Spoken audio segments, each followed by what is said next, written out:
joining the startup Red event on Saturday morning. I have been working in this industry for more than a decade now.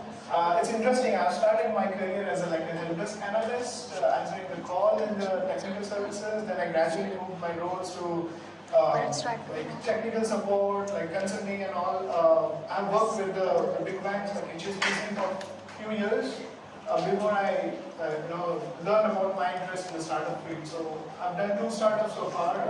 Both of them initially came to India to see how the market is, if they can set up the development center. Both of them are very successful. The previous one got listed on the NASDAQ in 2021. They set up their own offices in Greenlight, Pune. The current one I'm associated with Greenlight. They have their brand new development center opening up in Bangalore. That's why I'm helping them set up. So I've been working with them, identifying the right real estate market, the office space, how good we can build a capability center for the company. So that's me. Thanks. Thanks. Good morning, everyone. This is Rahul. I've been part of this industry for over 2 decades now.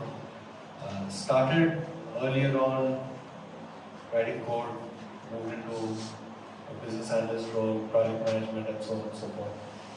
And eventually came to run certain ODCs, as we called it back then, in the services industry. But that's what piqued my interest in how technology centers can be set up over here.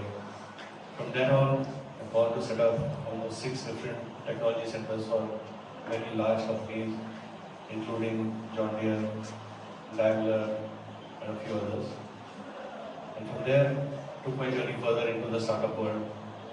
So, became part of a startup a few years ago, got that company listed, that was in the AI space. And now, more recently, part of the next startup, which is in the cyber insurance space, for which I'm responsible for engineering out of India. Happy to be here. Thank you for this opportunity as well. And looking forward to share some good ideas and also maybe learn a little more. We have some good audience members here, so looking to learn some from them as well. Hi everyone, good morning. I'm Sunil and I'm one of the co-founders at Plural Technology. We founded it in 2007, so this is our 17th year of operation. I was a mechanical engineer, ended up coding for a little bit and started Plural then. And I'm more a technology guy, but we cater to manufacturing industry a lot.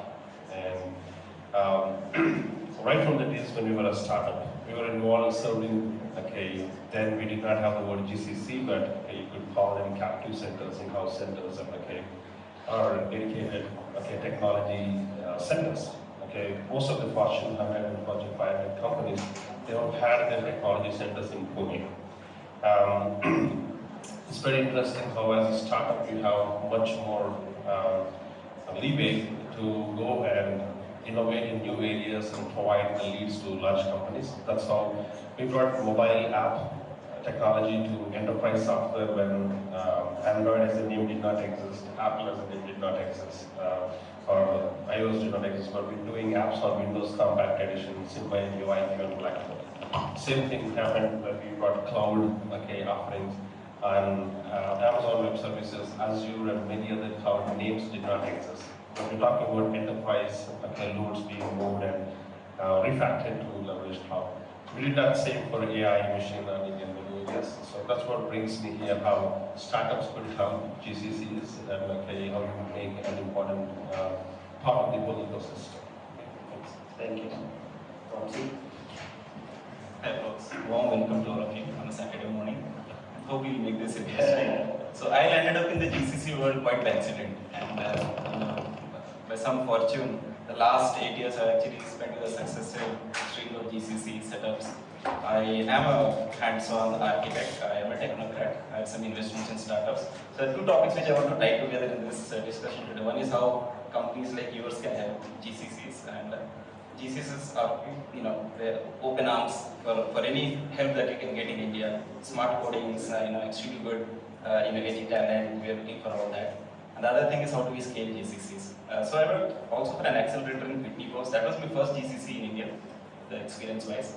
And we built up the startup accelerator out of Noida and Gurgaon. We incubated around 15 to 18 companies, out of which around 7 actually became publicly funded. They're all in the logistics, transportation, because that's how the Whitney Post domain used to work. And after that, I've been with Teradata R&D Labs. I worked with Athena Health, a company close by in Barnet. I was part of a company which got acquired by Athena Health. So I've seen experiences ranging from like an early stage garage setup where you don't know, will you be there for the next few weeks, managing runways and all that, and then also looking at very established GCC mature organizations and see how they want to scale. So on both the sides of the spectrum, I think the challenges are pretty unique because the challenge for getting the right talent, engaging them, building good brands for GCCs, except for a few GCCs which are globally known names. And I know that there are around 1600 or 1800 GCCs in India. The branding, you wouldn't hear many of them, right? So how do we actually make that attractive for the current generation of talent? So there are a lot of these topics that could be interesting to connect today. And I hope I'll share some experiences. Great, thanks, August. So I'll start with the question to Rahul. Maybe Rahul. Can you also introduce yourself, please? Yes, sir. So myself, Praveen, and I'm a CTO and co-founder of Mindbowser. So Startup Line is a global community which we started around 7 years back. So how they operate is like they have a chapter in each city all over the world. It's almost like 500 plus cities now. And we are the one who took like this chapter in Pune, right? So the second one. So this Mindbowser, just to give background, we are a product engineering firm, IT services catering to US market, mostly in US healthcare, to be precise. And like you were 10 years. Thanks. Okay, So now question to you, right? Basically there were, as I've started, there was some confusion between ODC, captive center and GCC, right? So what is the basic fundamental difference? I think if you actually look at, and I'm not using a mic, but I think I'm loud enough. People in the back, and Manisha, can you hear me? You can use for the recording. Okay. I just don't want too much of reverb coming in. If I look at the evolution of how this has all gone, starting with offshore development, being the ODA and ODC, and where we are today in terms of global competency centers, I think just the whole evolution of thought of using offshore, as a for cost arbitrage or for scale of people, and where we are today, where we are doing a lot of innovative work. I think that change in mindset, that change in thinking, that evolution that has happened. And if I look at where we are today, in terms of the quality of work that has been done, quality of innovation, or the number of patents that get filed out of GCCs today, I think the term, in my opinion, has evolved as a result of what we are doing, rather than a name coming first and then the work coming afterwards. Right? So, the last, I was reading I think it was a McKinsey report which said in, I think 22, we had about 1,400 GCCs, so to say, in India, doing about $35 billion worth of business. And by 26, that number is supposed to swell to around 2,000, doing about 65 billion. Right? And if you just look at the numbers, it's not like the ratios change. It's not a linear difference, and that just shows the quality of work that is coming out of here. And like I said, it's about the capability and the minds that are being applied in terms of innovation, in terms of patents being filed, in terms of increasing market share, in terms of bringing new solutions. But I think that is what matters, and that's how ODC is an offshore development onto where we are today. Continuing with that, now After ODC, right, so GCC and scale, right, and then again, like in the world of AI, so how GCCs are reinventing their future, what they're doing in terms of innovation and technological, because again, like GCC might not long for last, but again, the term might change, right? How exactly are you looking at that? Yeah, I think the term will continue to evolve. I think it's just a thing that is shape-shifting all the time. But as I mentioned, it's about how we are innovating, how we are bringing new concepts. Now, I can state from my own example over here of my teams. When we started the technology center, as an example, we were catering to a certain geography which was North America for the products that we take to market. After the team got set up here, there was a belief that why stick only to North America? So we started independently and quickly building a solution for the UK market, as an example. And in a short span of time, we've understood the market, we've developed a solution, we've launched an early stage product to the market.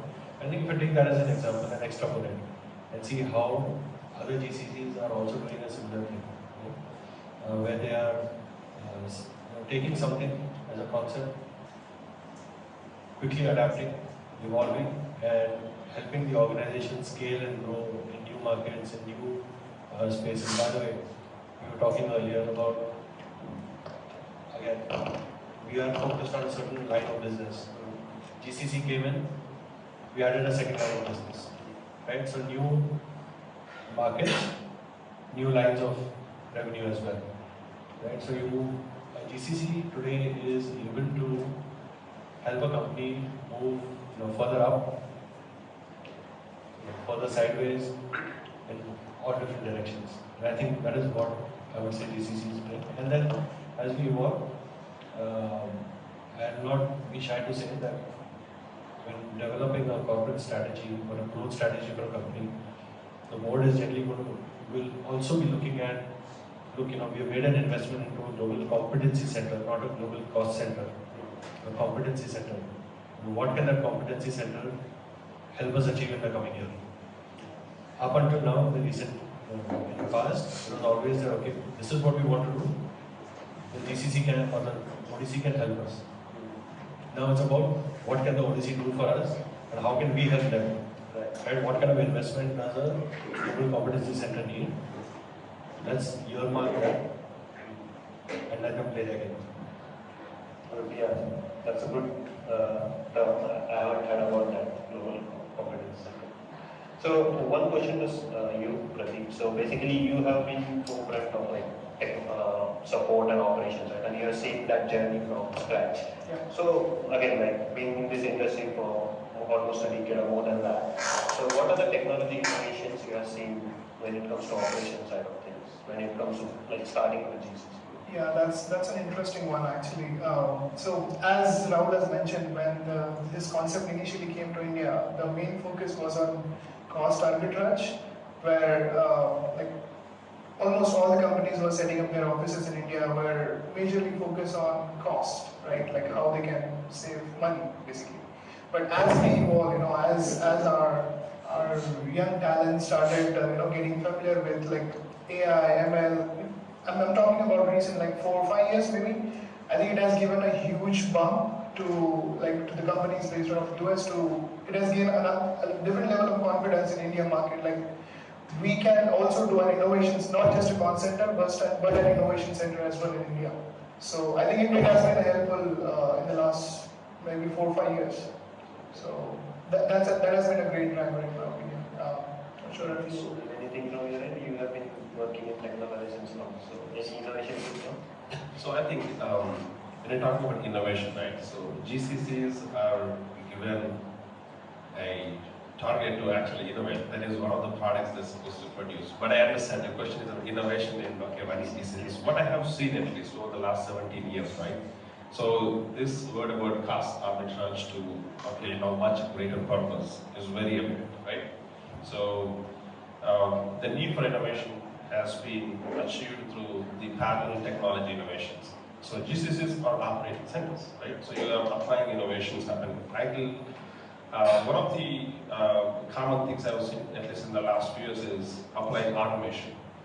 Because you're already talking about a lot of work to be done and the different lines of businesses.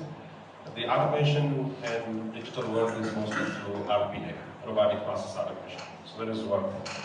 And I'm very surprised to see companies, still working on digitization. So we think that digitization is an old topic, but there is a lot more innovation done in digitizing stuff. So I'm talking about engineering content. So complex engineering drawings, to be digitized and converted into usable, human understandable content requires newer technology, which was not available until a few years ago. If you talk about image recognition and AI models, which are very recent developments, are helping them. So digitization, automation, and heavy usage of AI. Our own team, one of the Fortune 100 companies, filed a patent. Like you said, I was surprised. The number of patents is increasing in the area of applying AI to get more stuff done. And mostly, today it is mostly in the text space, because a lot of enterprise content is still text. So there is another area. What it is doing is a lot of knowledge work. That would have taken weeks. Is now compressed to a few days or even a few hours at times. We'll talk about some examples later, but that is also another area. So I would count the three things: automation, digitization, and application of AI. So the innovations in the technology are being applied by GCCs to achieve their operational targets. Okay, great. So, Ramsey, again coming to you in terms of it's more of technology side of things, right? You are leading technology, you're working in technology since you started, right? So, when it comes to GCC, right, how you making sure as a head of the technology or the CTO, right, and engineering, how you're making sure that GCCs are adaptable to the new trends, so the emerging trends in technology? So, how you're making sure as a head of the department? Yeah, as just shared about this table stakes of GCCs today. Innovation is a key outcome, whether they are being assessed on a quarterly model or an yearly model, right? I mean, cost is still a big advantage. Don't take me wrong that cost is out of the equation, but it's a diminishing returns, right? I mean, you can't really bank on cost on India any longer. I think it's really where the best of talent and best of engineering minds are there. My recent experience with Wayfair has been, we set up a TDC in Bangalore. We call it Technology Development Center. There's a lot of words in the GCC. Global, somebody calls us global business services, so there is a slight class differentiation between how they perceive, right? But yeah, I mean, a technology development center typically works around the clock as a global charter.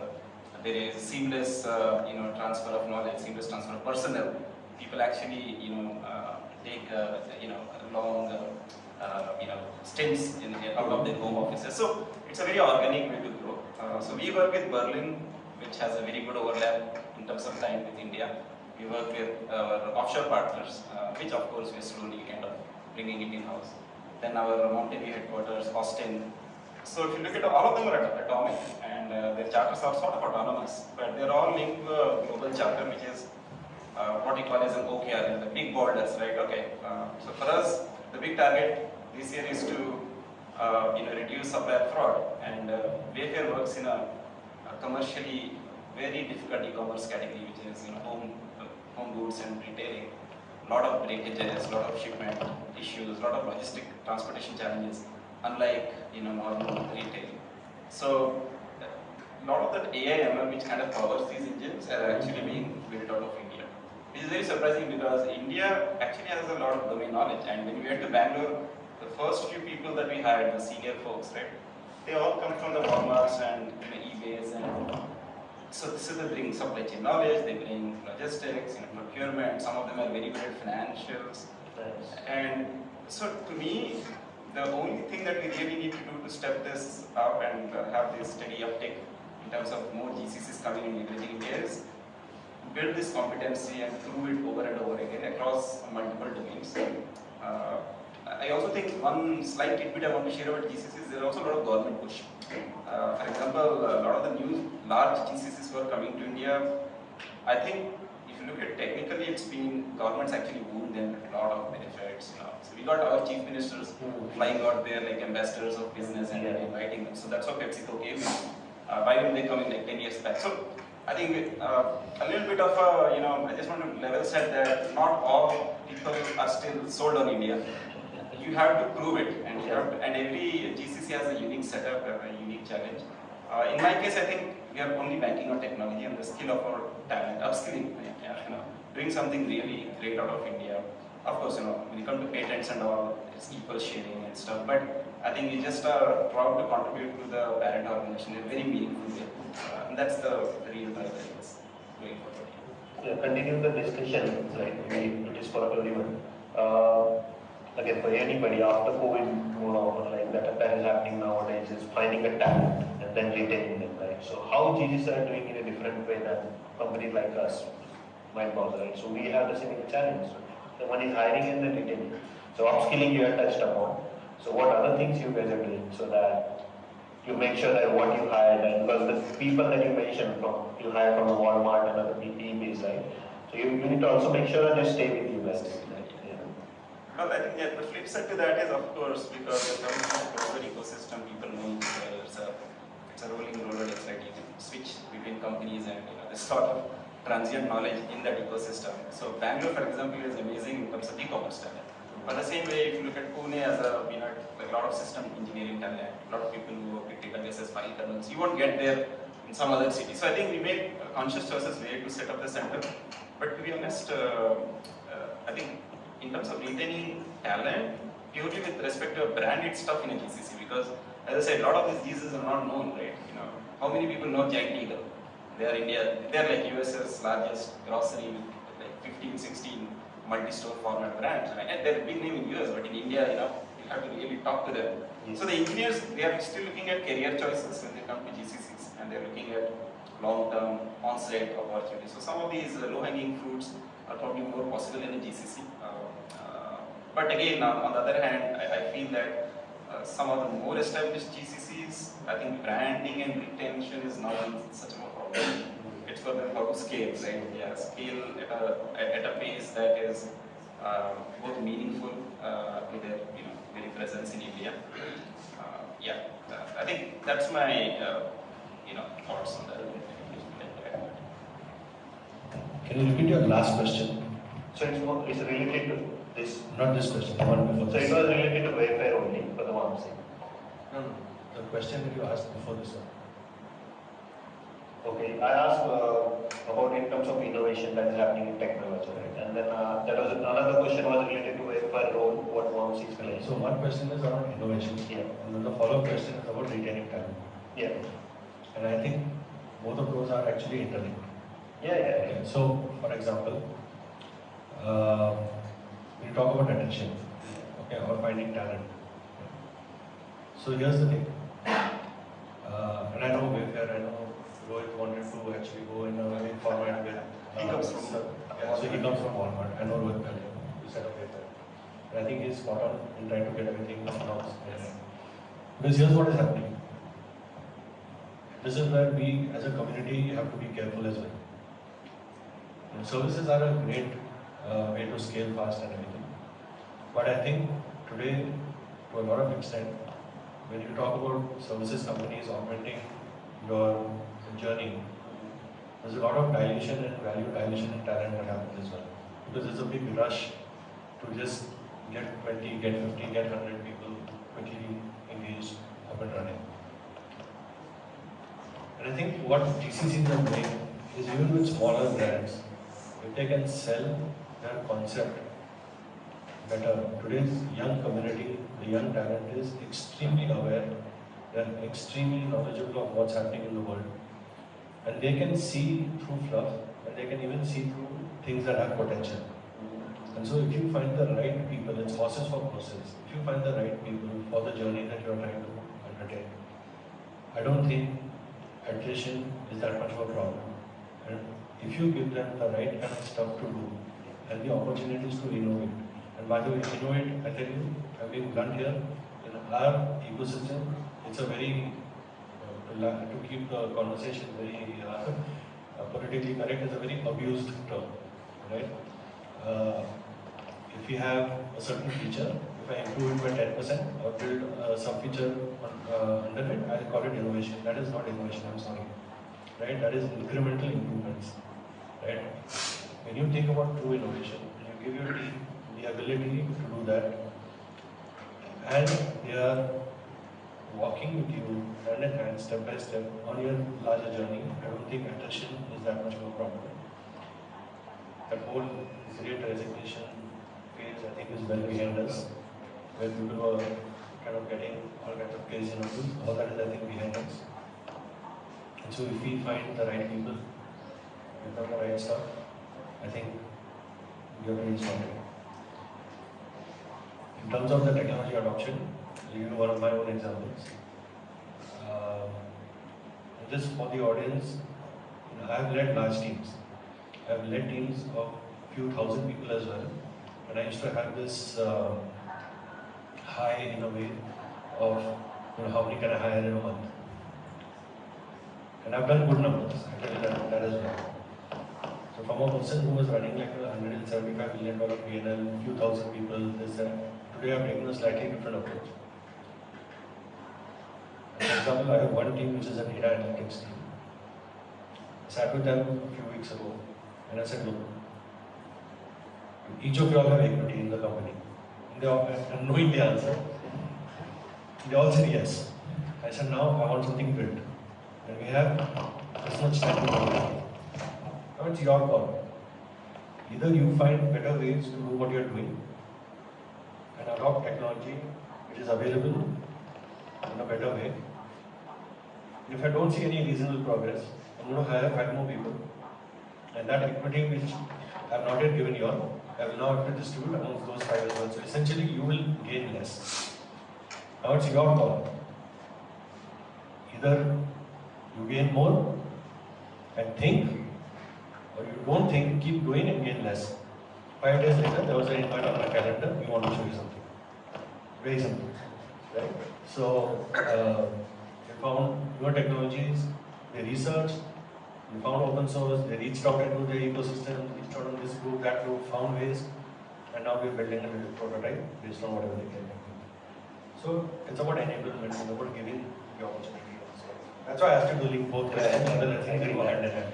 Yeah, I think it's clear that it has to be clear to them as well what's safe for them, right? I think then it will be clear. Yeah, you want to add something? No, I think the two sides, many things actually to address, right? When you're talking about people retention and skills, okay, there's a lot on the people management side, but now come to a GCC, okay, you're talking about a GCC set up by a company that has been in the market for 150 years. They have mature products, okay, they can't be running that agile like a startup. Their needs are very different. So for example, I want to share the trends because I witnessed these trends. 2 years ago, these GCCs, they may have 10,000 people, okay, running out of these GCCs in India. They were asked to say 8,000 people are supposed to be direct reports in-house. And maybe they could outsource about 2,000 of people's work to strategic partners, okay, who are specialized in areas. They were given targets to now have up to 50% of their total talent to be distributed among strategic partners. 2 reasons. One, there is more work, okay, so scaling is a problem. And then we have witnessed a huge havoc, post-COVID, right, during the COVID, right? Great resignation, moonlighting, many things. So they did not know how to handle it. 2 years later, the trend would be different problem. But right now, the trend is GCCs are looking out for more strategic partners. That could be some of you startups. So if you have a specialization in something, you can get a small chunk out of them. If they have the budget, but they need right people and right partners. So that's what I'm saying. So now, question to you. You had one successful example of how you started and how you set up here. So maybe like I'll put this way, right? So if you want to start it again today, so anything like you want to share the learnings and how you can do it differently today if you want to start. Before the good one, I have failed ones. If you want to know what I did wrong, I can tell you that. Actually, I think, as I mentioned earlier, I've done a couple of ODCs and then GCCs and stuff before so I've gone through that journey of making some mistakes.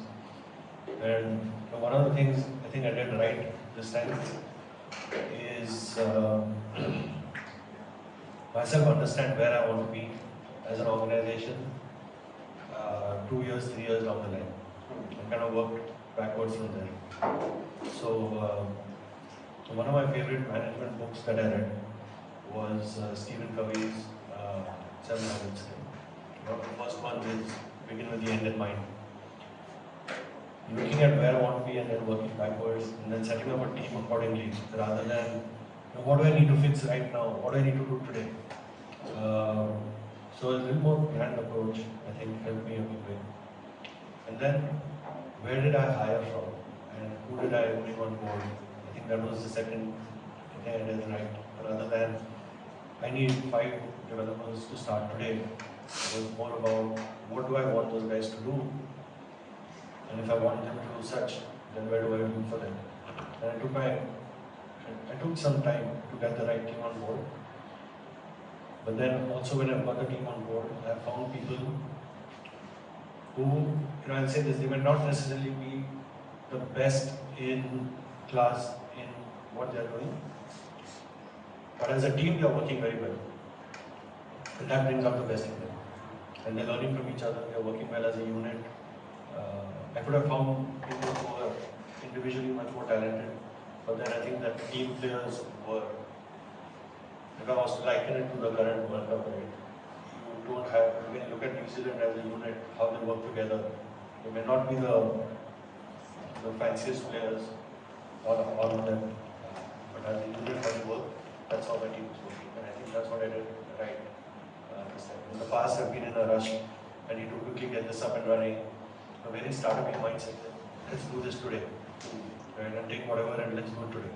But this time, I think what I did right was get the right team in place.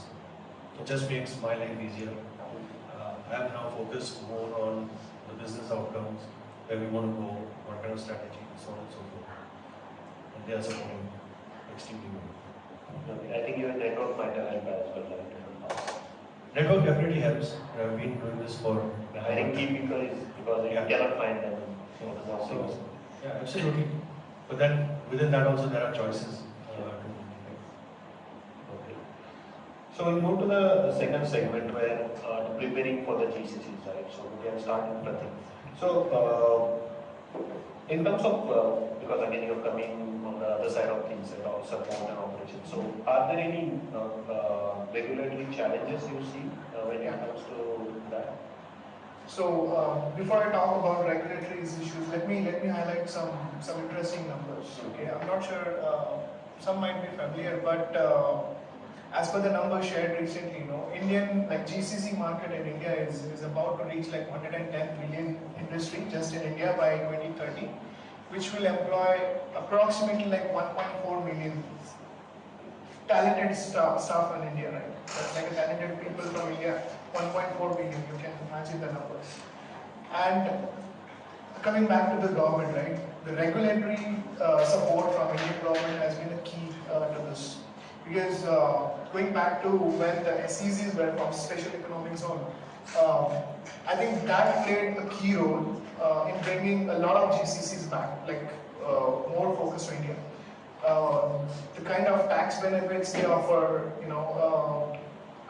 forget about the COVID part when all of us were working from home, but now given that everybody wants to or asked to, if I mention it correctly, to work from office, I think this part of benefits from SEZs is more important. And government is also giving so much benefits in the new FDI, like foreign investment that are coming up. So I think it has been a push from Indian government, especially in the last 10 years. The level of support they have been offering to GCCs, again, that has been a key driver. Okay, great to know. I'll give you a fun fact. SEZ thing came up in the year 2000. Okay, 2000. SEZ, the whole concept of a 20-year tax break. Yeah, 20 years. Right? So 2000, it should have ended in March of 2020. Okay, just before COVID. I have the distinction of being the last applicant in SEZ in Feb of 2020. Because in March, everything shut down because of COVID. So I never had that last meeting. So, end of February, afternoon in Bombay seats, I was the last person to apply for that. And so I have like that distinction of being the last one to get in the door. But to be honest, SEZ, for all that benefit that it gives, there's a lot of overhead that goes with it. And in my latest venture, I have not gone with SEZ just because there's a lot of time that goes. So if you're at scale, that happens. If you're at a smaller scale, I don't think it has as much of a return. So smaller scale in the sense you mean like people between 500 or something? So last one I scaled up to about 600, and yes, we did benefit out of it. This one we are sub 100, so I don't see any benefit. It's good for the large scale. Yeah, maybe Vamsi, you can answer this. So in terms of, or maybe you can, if possible, you can share some examples where GCC has successfully transitioned as a global leadership role, right? And your lessons you learned from that you work. A lot of lessons learned. Yeah, maybe key takeaways. Yeah, a lot of hard takes. And it's not an easy journey because I think you have to prove your competence, you have to really solve hard technical problems. I mean, I still use the word technology, but some way everybody ends up doing technology problems. There are a lot of process stuff that GCCs also do, but I don't have a lot of experience with. One example I had was with Teradata. When I joined, we had a charter to basically move some 20-year-old products, their entire P&L to India. And Teradata till then was Satyam Fed, Wipro Fed. So, dilution of value, right? So they call themselves R&D labs, but they're actually aspiring to be R&D labs. And the guy who hired me also came from Microsoft, and he failed under their mobile division. So we had some bad stories and poor experiences. So we all wanted to work together and bring some outcome which is meaningful. And to me that was very challenging because by default there was not a lot of trust, right? And India centers might actually look very nice, very green on their balance sheets, but in general when it comes to value-add innovation, it's a sticky argument, right? And here we had to prove it. So we had our engineers for the first time actually understanding Teradata parser, which is actually the underpowering language for all Teradata releases, right? So it's a reverse parser, it's been built over ages, a lot of patching done. You have to literally understand the grammar for it. So we had to fly engineers out there. It was a big investment because till then things were, almost like email. People could basically do conference calls and get it, but this was not possible. So if you have to own something, you have to own the roots of it, the conception of it, and talk to the people who actually built it, right? And a lot of the times what happens in R&D countries in US, the real stalwarts are not the most famous ones. They typically prefer to lay low. So for example, this engineer was like a 40-year-old veteran who rarely used to come to office. So our team had to go there and we had to set up meetings, set up events for him to come in and speak. He had a huge courtyard, so very eclectic lifestyles, but that's how probably brilliant minds work. But I think the other thing that I learned is you have to start engaging, and I think there's no fear in reaching out. I think one of the things that we are naturally very shy, right? We don't ask a lot of questions, we're a little bit unsure about ourselves. So changing this cultural mindset is not easy. You need to have people who have been there, done that. So few catalysts are needed for those kind of teams. So that was sort of a very good experience for me because we could have our necks were on the line there, and we could do it over a period of time. It was a sequential sort of things that we could do, and then as you said, right, incremental innovation. That's the word. Or incremental improvements. We still don't call it innovation by any means because we still didn't write Teradata database, to be honest, right? But now we can claim that we can write the next big feature. Same thing with Wayfair. I think after Rohit took over the India Center, they started doing peripheral work, their support and all that stuff. But they contributed to a big initiative now called Decorify. It's a publicly available, engine on Wayfair. So basically, it's a AI, 3D computation, spatial geometry, all combined together to allow you to re-envision your house. Right? You buy stuff from Wayfair and you place them in your house, and you can switch the moods and lightings and figure out what color palettes will suit, and then you can make further purchases and so on. And you can even download those stuff and you can shop online for other complementary parts. That whole initiative was driven by the labs in Boston, but the ML part of it, the spatial, the image, AI, all that was written out of India. So I think in that sense, it helped that we had a leader who was in India and who had those right connects. So it's a mix and match. I think you have to seed the centers with really talented and embedded folks, the core teams. And so these are the two good examples. On the other hand, there's also been a lot of scenarios where we are not very successful because poorly engaged talent, people who don't have their skin in the game, who are looking at this as their next big opportunity. And as I said, right, people can switch. There are a lot of companies competing for the same talent in the same domains and sometimes in the same market. So it's easy to get people, and people, it takes a very hard, strong willingness to stick and retain your company and really prove your metal there. So that's actually the distinguishing factor. And you do get people, don't take me wrong, it's a mindset and we are slowly getting there. I was one of them a few years back. I would have easily looked at an easy way out.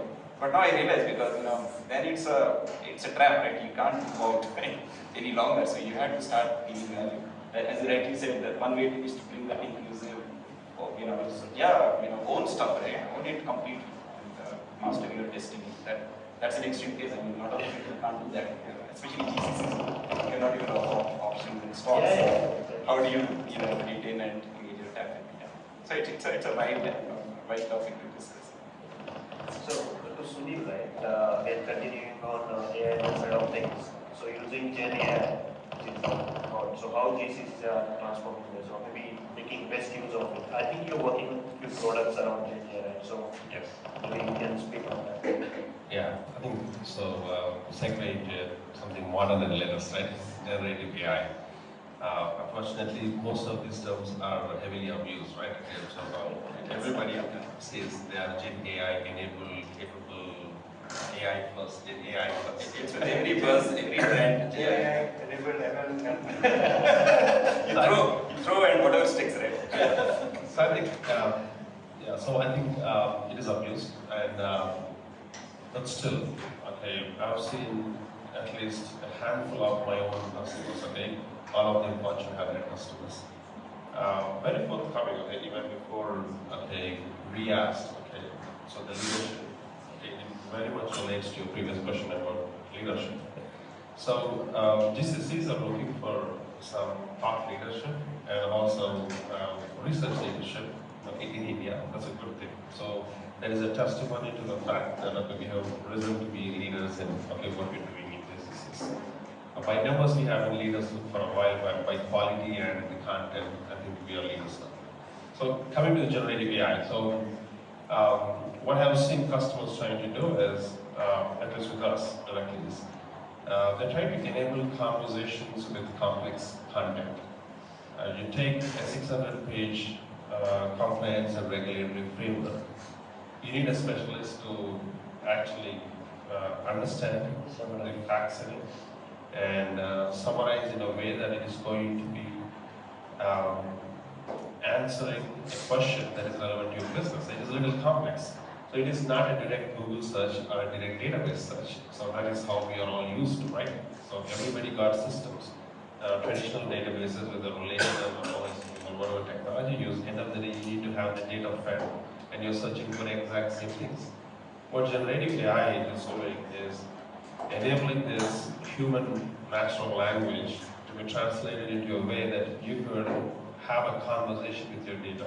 That means what you're asking for may not be there exactly in the way you are asking, but yet the system can generate a response out of your enterprise data to give you an answer to help you move forward in the business process. So we have deployed solutions which can do that, because when you have content which is heavily in text, okay, PDFs or documents, but then there is another, okay, larger set of data which is databases, like columns data, right? So sometimes it doesn't make sense when somebody goes and looks into the data. So enabling conversations with your databases, meaning you're not writing any more SQL queries and BI and reports. The kind of overhead about ETL kind of stuff is not required anymore. You're really using simple human, okay, natural language. So what happened to my sales last quarter, and how are the complaints, okay, link 4 different things. And it could be a complex query, and SQL is generated by AI, and you're getting the response that you want. And you're not talking about multimodal, meaning you also have a graph generated next to it, an image generated next to it. So there is stuff, okay, and all of these are in a proof of value stage right now. You see that the generative AI as a term and okay, as a concept hit its peak only in March this year, you see. So the November is when okay, ChatGPT is. It's winter repressing, it's probably even plateaued. Yeah, like last week. So yeah, you never know. Yeah, so but I'll tell you, the results are not promising. So that's the reality. So we have been in it, we generate tools. So, but the good news is there are multiple alternate options. You can't have GPT-3 or GPT-4, but you have Bard and okay, many other things, and you have on-premise, okay, large language models that you can run. So there is a lot of okay tests and trials going on, and yet okay the text-based AI is still very decent and very good. The companies are leveraging okay by harvesting knowledge okay from complex documents and databases. And coming back to useful products, right? Okay, using generative AI. So one of the products that we have developed and it's like okay, beta stage at this time is how many of you have used Jira? Jira, right? Everybody uses Jira, and everybody understands what is Agile Scrum and what is the user story, right? So when you start a project and when you have a product, okay, you want to list down features. A lot of times it is 2 or 3 words and phrases. That's it. But yet somebody should really describe what do you want. Like it is usually a product manager, subject matter expert, or somebody understands the business so much. And we developed a tool okay, where you write those 3 phrases for a user story. What you have as an idea for a feature or user story. And it generates a large sentence okay, specifically identifying who is it for, what you're expecting, what is the kind of result that you need. And then you hit a button, say, generate acceptance criteria, and it generates 10 different okay, lines of information about when would you call that user story complete, right? Accept. And then hit another button and say generate test cases. It generates all the test cases. Okay, so 20 different test cases. When you could actually, how you can test and say it is accepted. And then hit a button and say create task. It creates all the tasks, whether for your UX team, UI team, your database team, your security team, your testing team. So what you did is, like, in less than a few minutes, you have started with 3 words or 4 words of a phrase, and you have 1,500 lines of specification and task plan, and okay, your project is ready to be started because that's why a lot of user stories sit in your backlog, right? Waiting for somebody to really tune it up and kickstart the work, and that becomes a bottleneck. And that is one way we are using generative AI to generate okay, the content, which is specifically in this case helping with agile project management. So we're seeing customers looking like this stuff. Nice. And I wanted to ask you also, have you seen any use cases or any product that GCCs are specifically using in this space to improve the efficiency in operations maybe? I'm asking in the context of GCC, so. So it's a question that have I seen GCCs using something specific Related to in Gen AI space to improve their operations, to improve the efficiency overall? I think nothing specific comes to mind in that context because generally, what we're trying to do is not differentiate a GCC from any other location in a way, right? So it's generally one ecosystem that we're trying to maintain engineering and or something of that sort.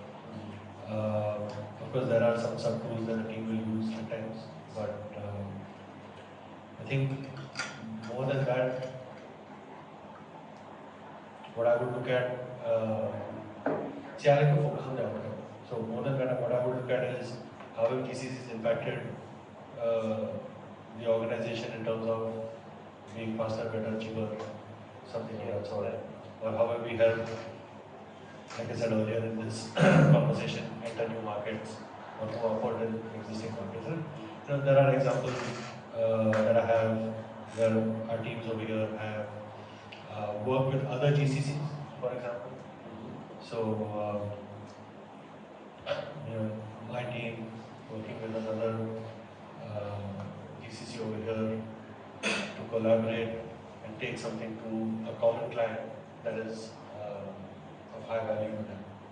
Right? So we have done such collaborative exercises over here and taken things to market that way. I think that for me is a little more cool or interesting. Anything you want to add in your space? Yeah, this is the space I usually don't deal with, so I wouldn't have these placements in these weeks. So I'll add one thing to because you said GCCs. I've seen GCCs. Okay, so now when you say GCC is the first letter stands for global, right? So when you talk about global, okay, you're bringing global context. Countries where your language is not English. I've seen Japanese automakers, most of the design done in the US and engineering done in India, and some of the German clients and Nordic clients. So one of the value that they're getting out of generative AI is now you can have your content in one language, you can ask questions in your own language, you can get response in your own language. So content is in a different language, the communication can be in a different language. That was a big barrier all these years. Okay, though there is competencies developed, capabilities developed, collaboration and communication when there is a different language, right? If you have seriously used Google Translator, you would understand it doesn't help you a lot. It completely changes the context. I have Japanese business partners, and it's horrible. Okay, it completely is. So you can't have word-to-word translation to be relied on. Generative AI is a little better than that. It preserves the context. You're asking questions on the fly, getting answers. That's how GCCs are benefiting out of generative AI. Okay, nice. So this question is open to all. Again, we're going to the last segment about globalization impact on GCC. So maybe anyone can take this. In your work, have you observed any business model that are particularly impactful in the context of globalization, globalized GCC industry? I think to address that, one of the markers for a very successful and a mature GCC is what types of functions are running there. So for example, GCCs which have UX, because UX is a product in most cases, especially for SaaS platforms, consumer facing internet platforms and all that. Do they have product management? Right? So there are like a lot of signs which tell you is there a significant gap between the maturity that you aspire to and where you are currently. So we have to be honest about that. And having said that, I think the model that really works for us is a very kind of sort of an osmosis where, as I said, a lot of the companies that I have worked at, there have been multiple competing centers. It's not like we rule the roost by any means in any dimension. I mean, we are always on the watch, right? There's somebody who can claim the same benefits that you are offering. And I think it's a healthy competition. I don't think we should shy away from that. I think the challenge is because, what would Philippines offer versus India, right? I mean, there's going to be something very good out there which we will never be able to beat, but I think we just have to, take strength in the fact that GCCs are a success story to me, and the numbers are still growing, right? So there is something fundamentally very good with this whole, system evolving and growing in India. So I think it's on us. I think the onus is on us, the leaders, the decision makers, or even the investing community, or even the government, right? Like at this space that we are going, I think practically every Fortune 1000 company have a GCC, right? Probably I think the 99.5% of all of them are here. So what's next then, right? You'll run out of companies, right, eventually. So what next? What's the next? So I think then this second rung of ecosystem starts, right? Startups which help GCCs grow, and companies which provide great outsourcing talent, which do sharp POCs, quick POCs, quick wins.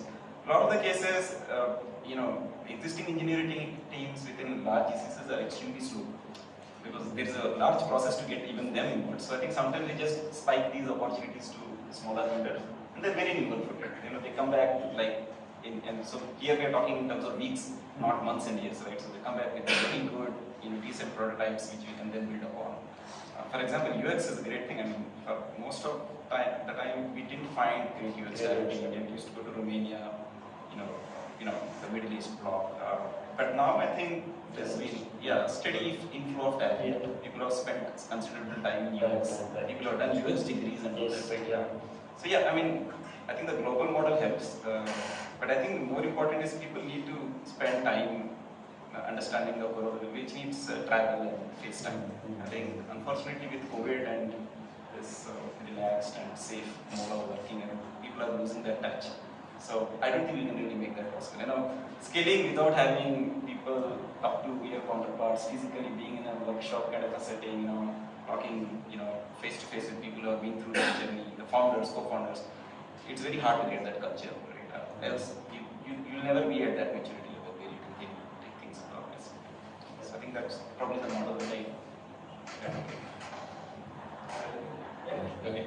So I think first of all, GCCs are a product of globalization. So talking about impact of globalization, GCC is that.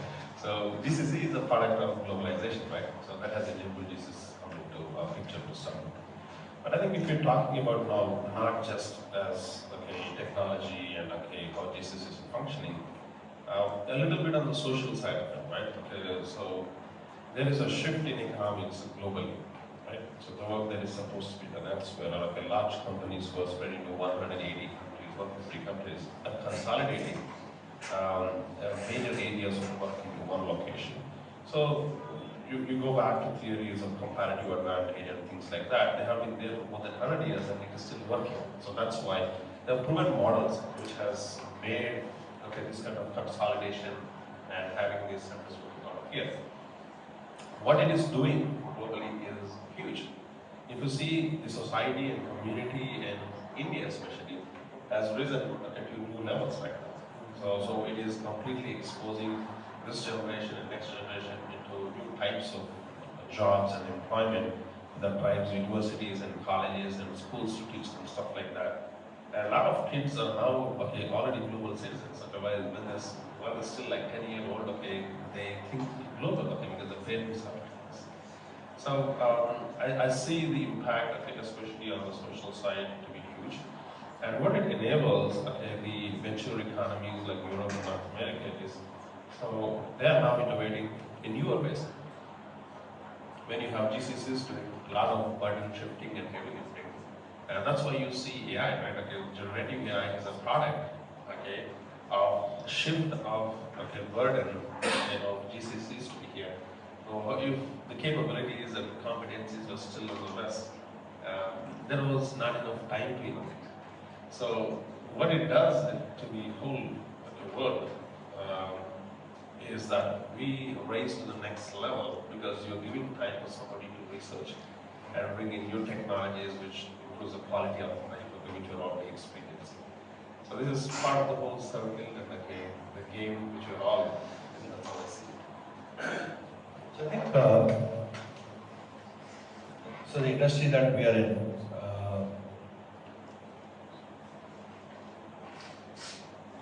I'll rewind a little over a year ago, outbreak of the Russia-Ukraine war. Essentially, so for those who don't know the industry that I'm in, this is cyber insurance.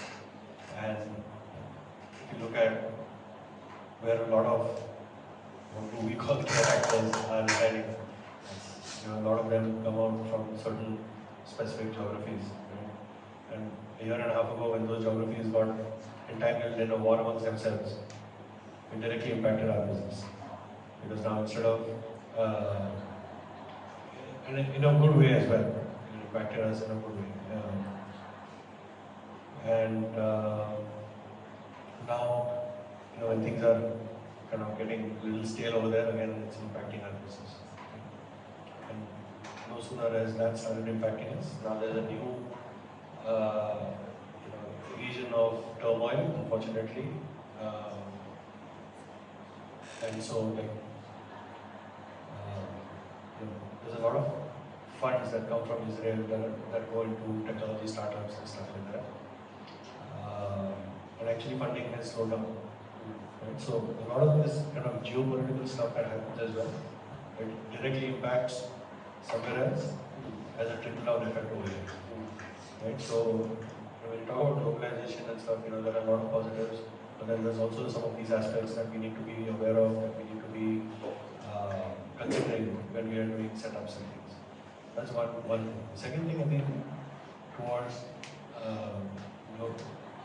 I'll take globalization one step further, and I'll say that when we are setting up over here, the charter for a GCC has to be very clearly communicated and understood by all within the parent organization as well. I have been in situations or I've experienced fellow industry people who have gotten severely impacted because the charter of the GCC over here was not clearly understood. Some people thought it's cost, some people thought it's competency, some people thought it's a combination of both, and some people didn't know what it was for. Right?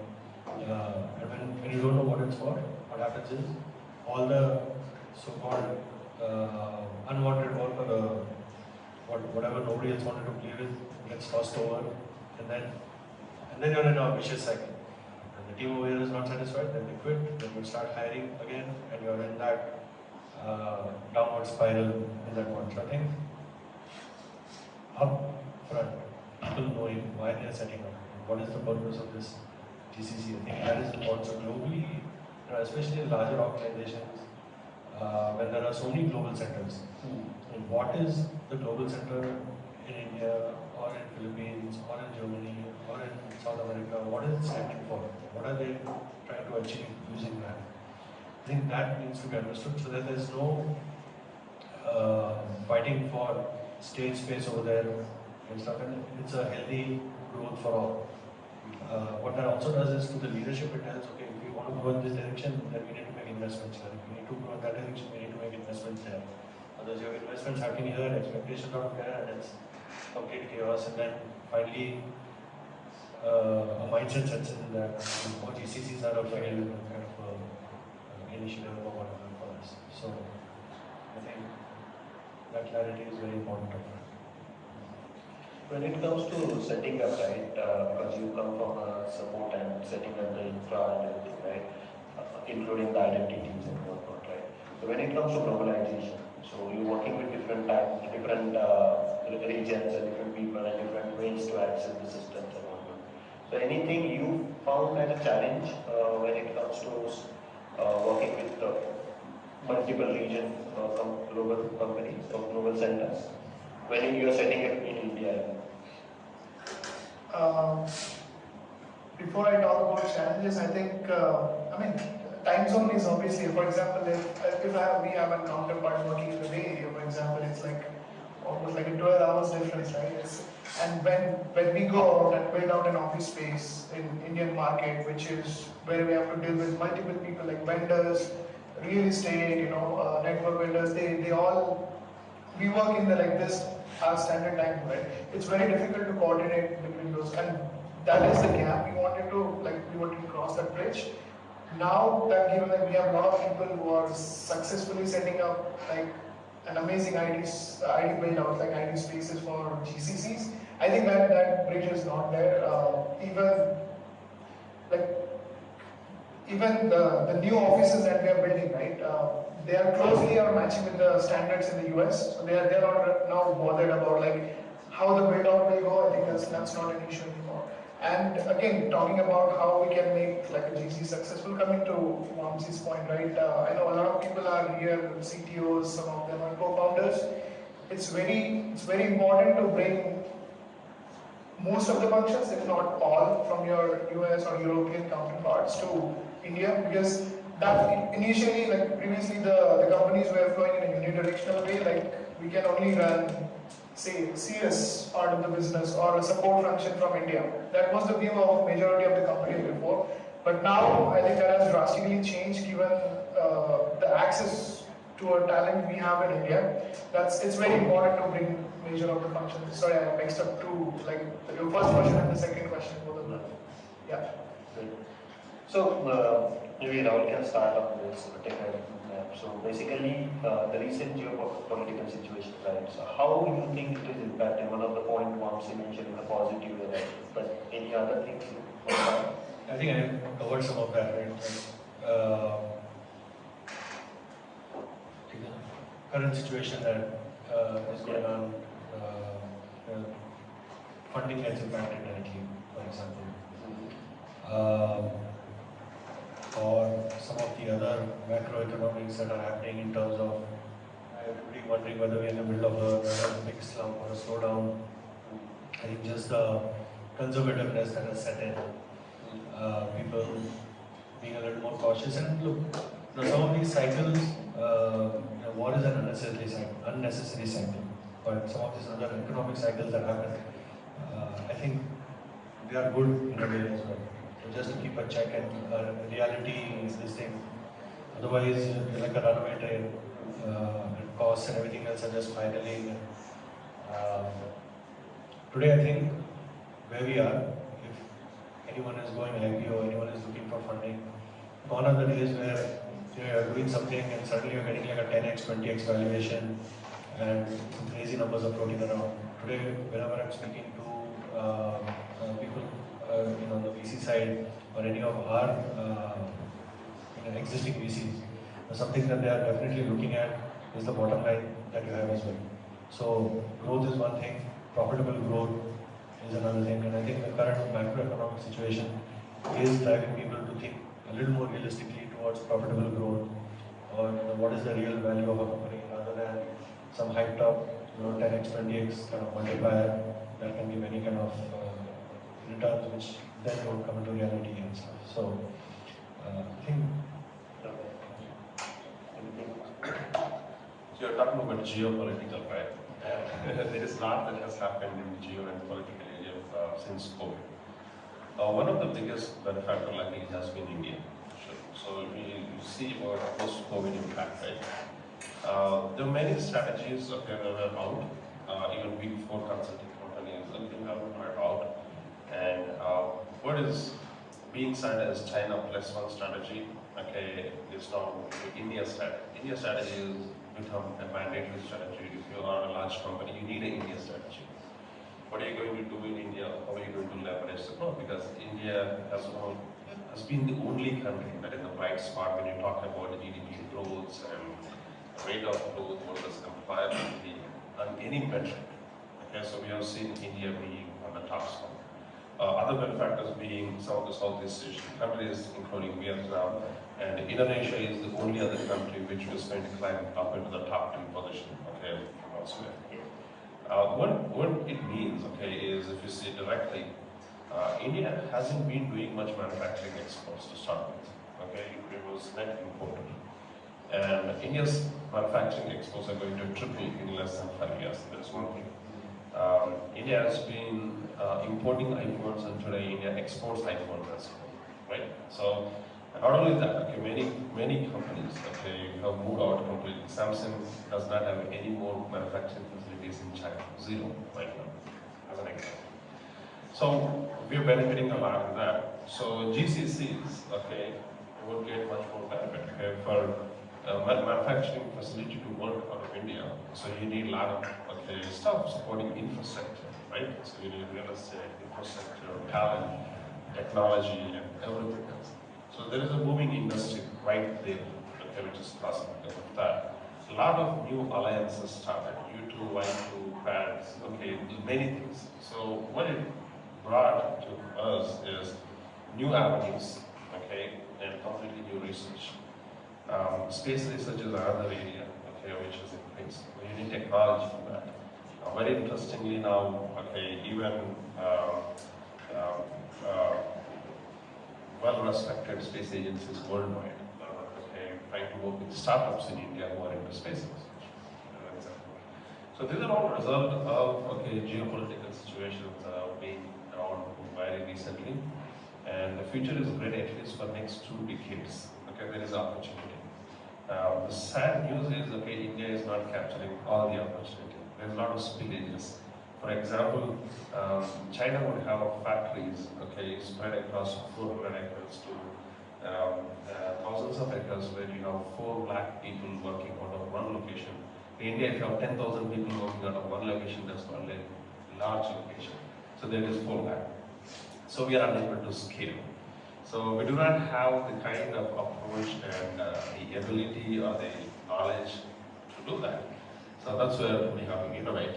And many such aspects, okay, which are directly helping the ecosystem and many other aspects. So some of these.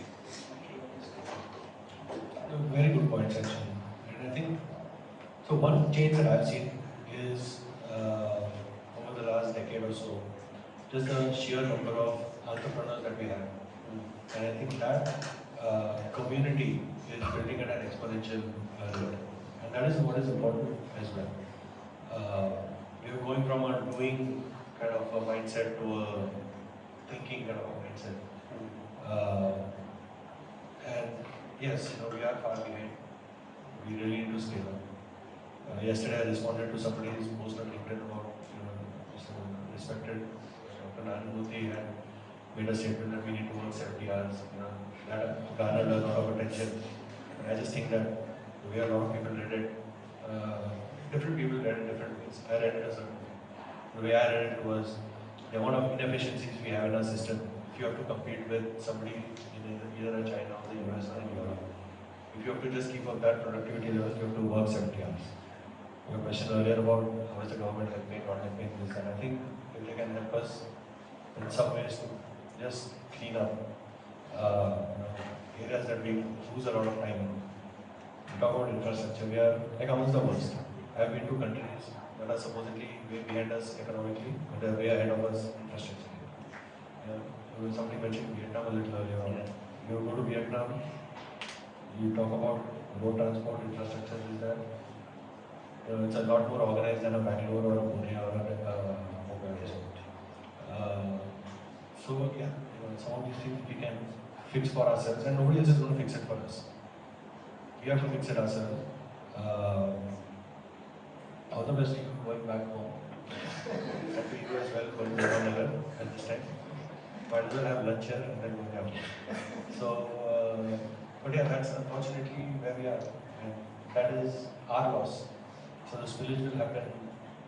We will drop the ball, we will do all of that. But the positive is, we know that some of that is happening. We want to fix it, and as I said, just the entrepreneurial spirit or the belief that we can do it ourselves is now there, and that, I think that is the biggest gain for us in the last few years. I have a slightly different opinion when it comes to technology because I'm so immersed in creating technical artifacts for all the companies I've worked with. India has failed as a technology producer. I mean, that's something. It's such a common. All the stats tell us. Go to GitHub. All the top committers are not, none of them. But we use everything, right? We try out everything. I think somewhere this mindset also needs to change. And it's a generic problem. I'm not singling out GCCs or captives or anything. It's just the way we are. Even for me, even though I'm passionate, just taking out the time. I don't know how people do it actually. I mean, there are people who are doing day jobs and contributing to open source code in the night. It's pure passion, right? And nobody can, teach that passion. So in technology, I have a slightly different view. I think I completely agree with entrepreneurship, manufacturing. We have a lot of leeway there. There's still a lot of upsides we can see there. But in terms of pure technical contributions at a global scale coming purely out of India, somebody writing first line of code and building an open source community around it, that's rare. Very, very rare. Either it's closed source, which has not gone on public. For example, Flipkart was notorious writing in database kernels, which nobody ever used and nobody saw the light of it. Medium, it does a lot of things in their labs.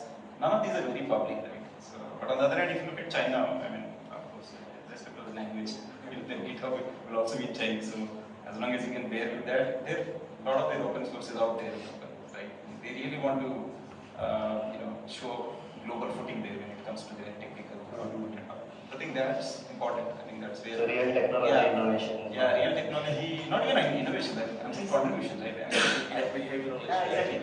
A lot of the most common Apache open source projects, even the contributors are very minimal. There are some very steady contributors over the time, and but beyond that, I don't see like an uptake because it's not proportionate to the number of people who join the workforce. I would actually assume that goes up, but I think the ratio is actually coming down. Yeah. And also the economy is giving mixed signals too. I mean, when it comes to our company, because Wayfair is into the e-commerce segment. While Fed is probably adamant in bringing a soft landing or a forced recession for all we care, but the thing is the consumer index is pretty good. People are spending still. I mean, luxury spending has gone up. Even last year, even this year.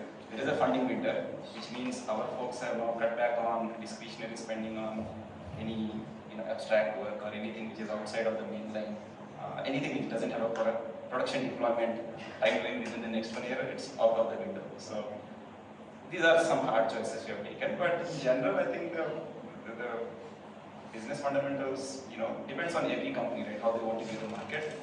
For us, there are growing segments, and there are segments that we are backtracking from. So net, I think it's a zero-sum game at the end of the day, because you still somehow need to keep your wallet share.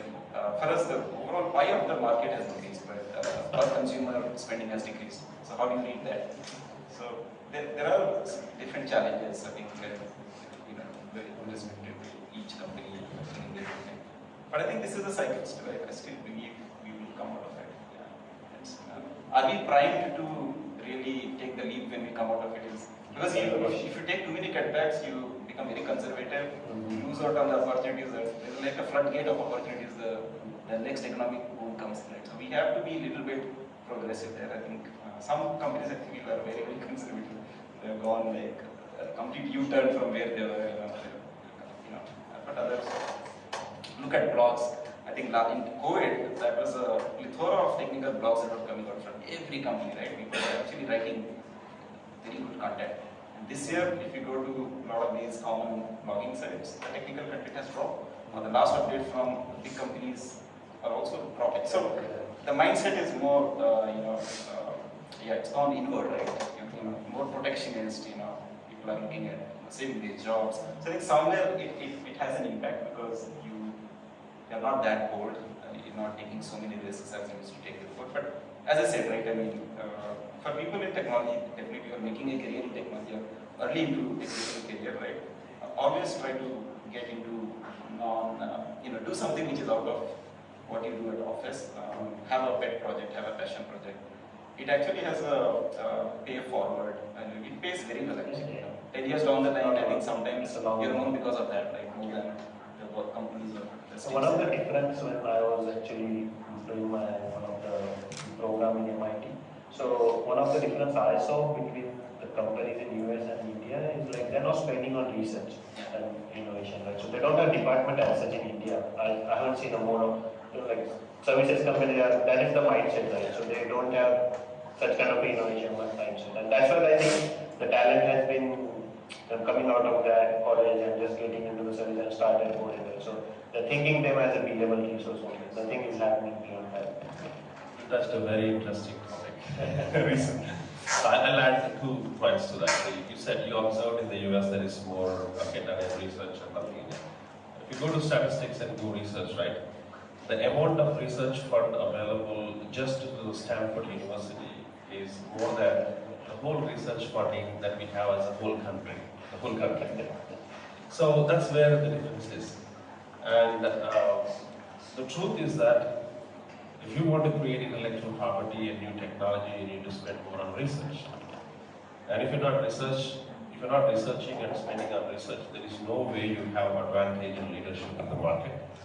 Otherwise, you will be the laggards. Okay, that's why US and most of the Western countries, Switzerland is part of their best research stuff. Only pharma companies in India have get some research. And also, the research structure in India is very different. If you see, you will find 100 different research organizations. Indian Council for Medical Research, Food Technology Research, Construction Research, Banking Research. So India as a government had set up research institutes which are independent. But in the US, research is embedded into universities, where you have students, academicians, and government and funding everything linked.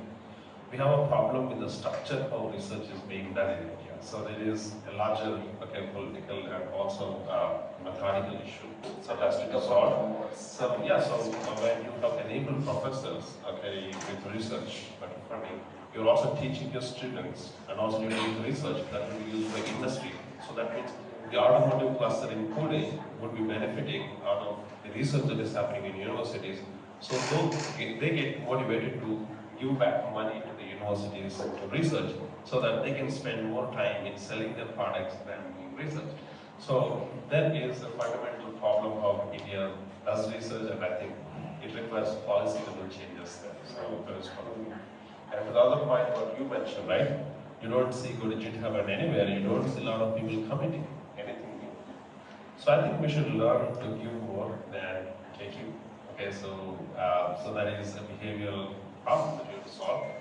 And anybody who has a little bit of economic schooling background, you understand the free rider problem. Anything that is available for free, everybody wants to ride and take it, but nobody wants to contribute, okay, to help that run. Right? How many of us really go and help a river or a lake to be maintained? But everybody wants to use something, right? It's like that. It is that kind of repository. Nobody wants to contribute back. It comes from you and we realizing that giving and contributing is an important concept. It would get back to you something. That's a different thing. But without expectation, okay, making sure you are contributing because you are anyways taking something out of it, right? So that mindset is very important. I think that approach All aspects. just saying that India is such a big consumer economy. I mean, this is a blatant hit, right? You're consuming everything out there, but not giving back enough. Hopefully things will change. Yeah. Great. So before we open the questions to audience, one last question to you guys. So here I saw like mix of audience. So some are wanting to set up a GCC, or maybe someone is helping other companies to set up a GCC. There are a couple of founders, right? So what are the key things that you want to tell them in terms of how they can start, or maybe what direction they should put, or maybe any book or anything that you recommend?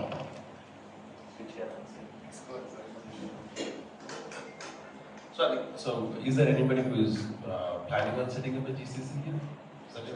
So I think a couple of, one is Rishi, I think he mentioned he's helping US companies to set up, right? So you're helping setting up GCCs? Yeah. Yeah, Okay. that's one of the core offerings. Okay. Good. I think the biggest game changer here is nothing related to technology and infrastructure, but I would say cultural alignment is a very important thing. Spend some time, okay, if you have a long-term vision, I would say spend several months or even a year to embed into the culture.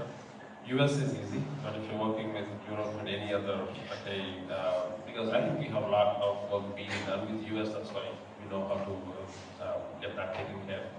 But especially working with some European, Nordic especially, and Japanese kind of geographies, I would say that cultural alignment pays off, and otherwise, yeah, there's going to be much roadblock because other stuff is easy. I think that is being done, and okay, there's a lot of content available.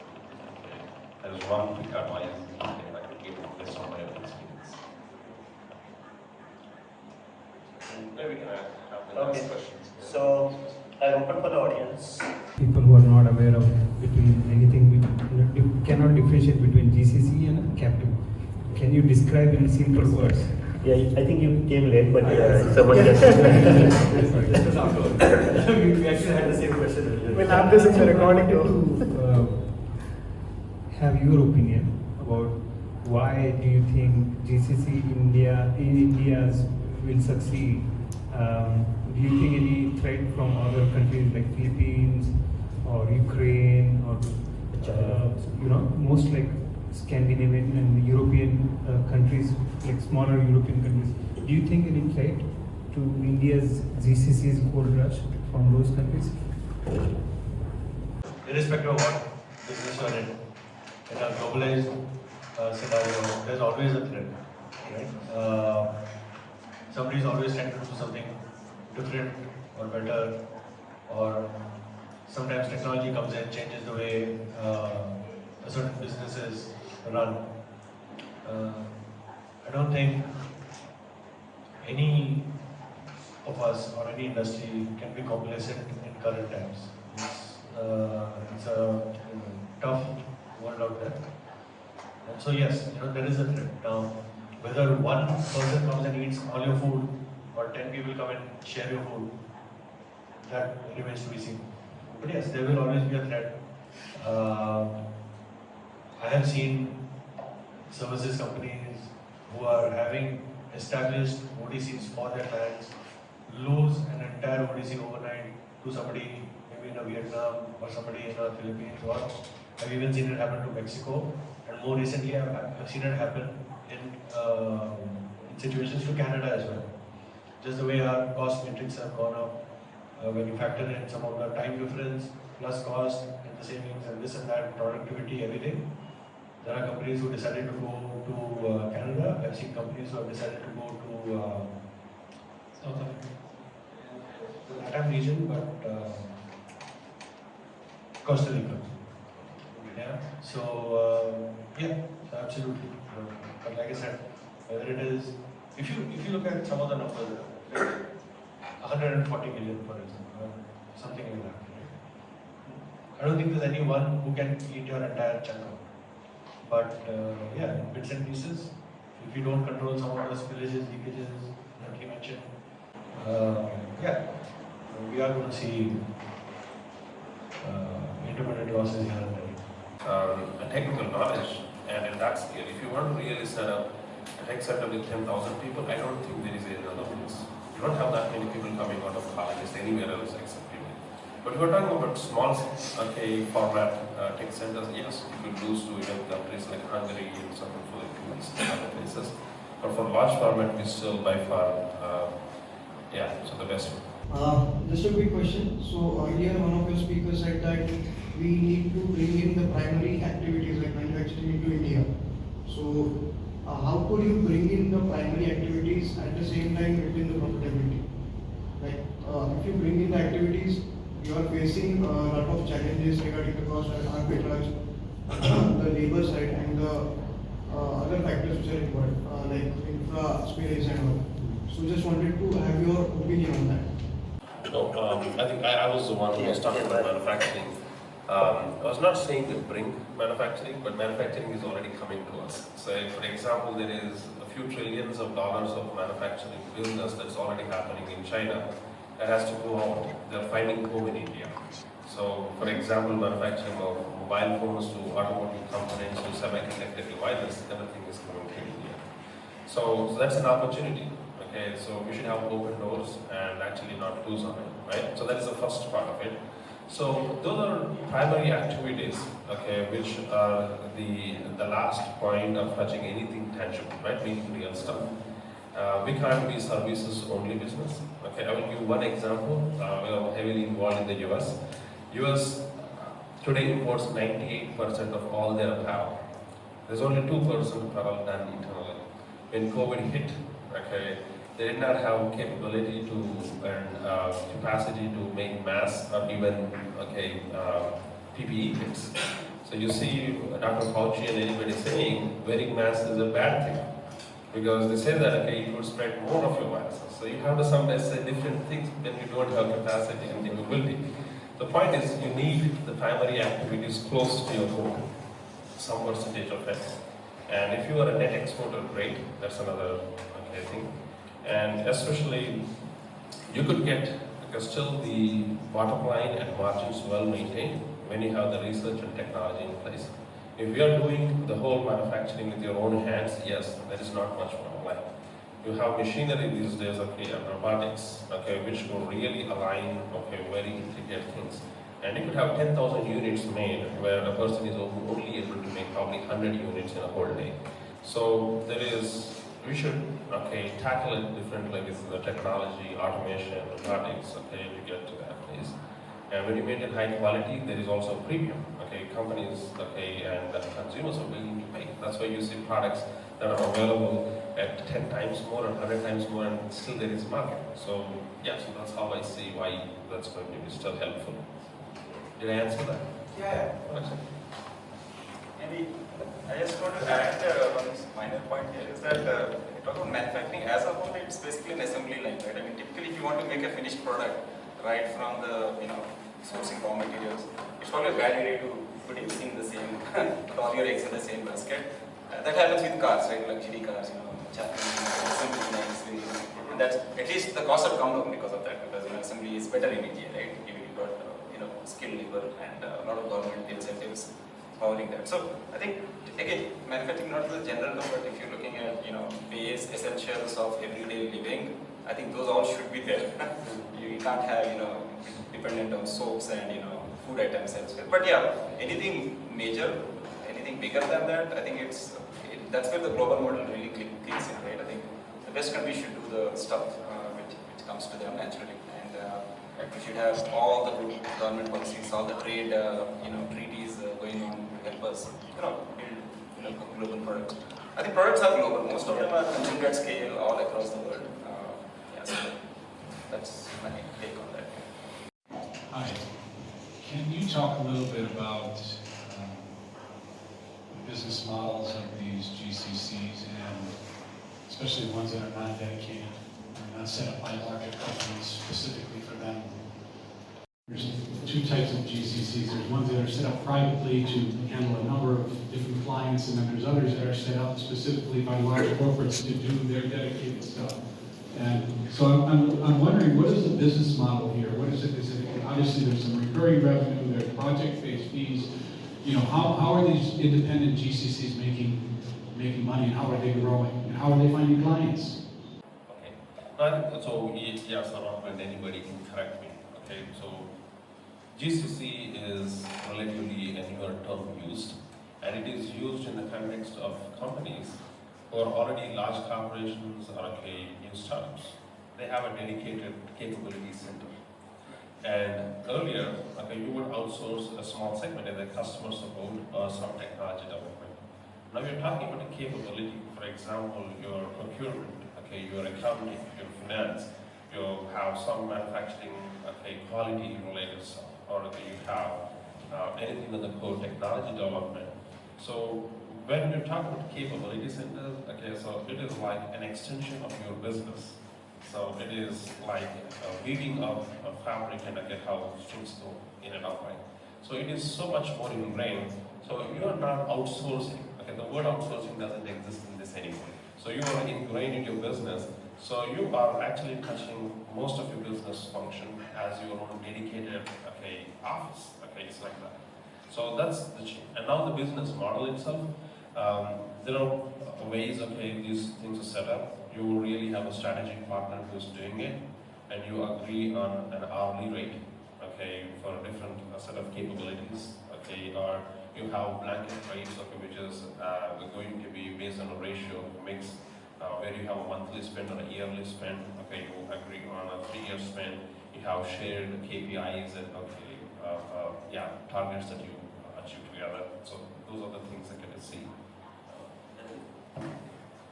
So I'll give you 2 examples. One is my last startup, where we were doing work in the automotive AI space. The primary charter for the center was to build technology for our global customers. Right?